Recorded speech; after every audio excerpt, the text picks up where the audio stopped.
எல்லாருக்கும் வணக்கங்க. இன்னைக்கு ஒரு டிஷ் பார்க்க போகிறோம். இறால் பொடி மாஸ் எப்படி செய்கிறதுன்னு பார்க்கலாம் வாங்க. அடுப்பு பற்ற வச்சுக்கலாம். சட்டி நல்லா காயட்டும்.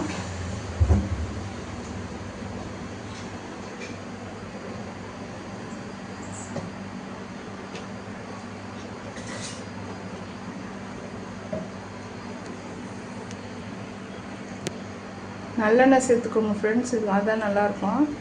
கொஞ்சம் கூடுதலாகவே சேர்த்துக்கோங்க நல்லெண்ணெய். நல்லா எண்ணெய் காயும். 1/2 ஸ்பூன் சோம்பு போட்டுக்கோங்க.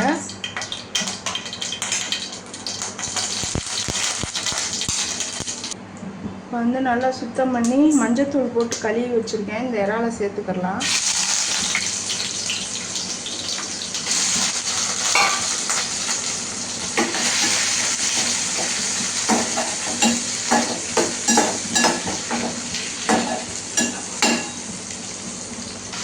பாருங்கள் எந்த அளவுக்கு சுருண்டு இருக்குன்னு.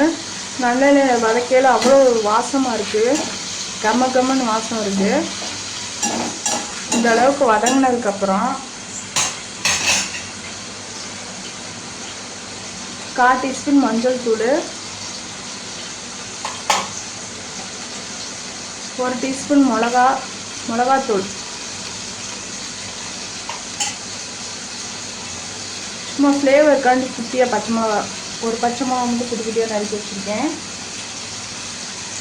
இதுக்கு தேவையான அளவு உப்பு போட்டுக்கோங்க.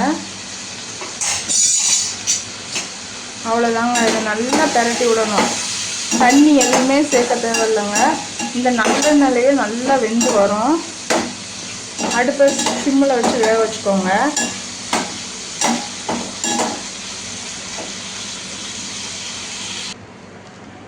பாருங்கள் ஃப்ரெண்ட்ஸ், 7 நிமிஷம் ஆச்சு இந்த மாதிரி சுருண்டு வர்றதுக்கு.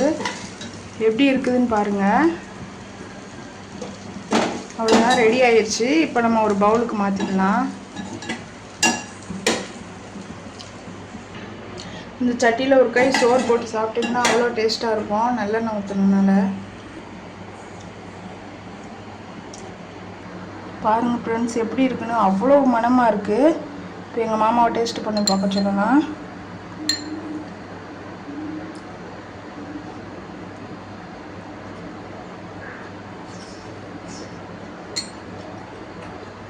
ரொம்பவே டேஸ்டியாக இருக்கும்.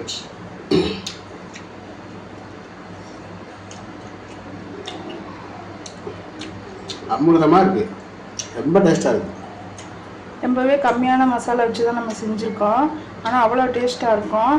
நீங்களும் செஞ்சு பாருங்கள். இந்த வீடியோ உங்களுக்கு பிடிச்சிருந்துன்னா லைக் பண்ணுங்கள், ஷேர் பண்ணுங்கள், கமெண்ட் பண்ணுங்கள், சப்ஸ்கிரைப் பண்ணுங்கள். தேங்க்ஸ் ஃபார் வாட்சிங். இன்னொரு வீடியோவில் சந்திக்கிறேன். பாய்.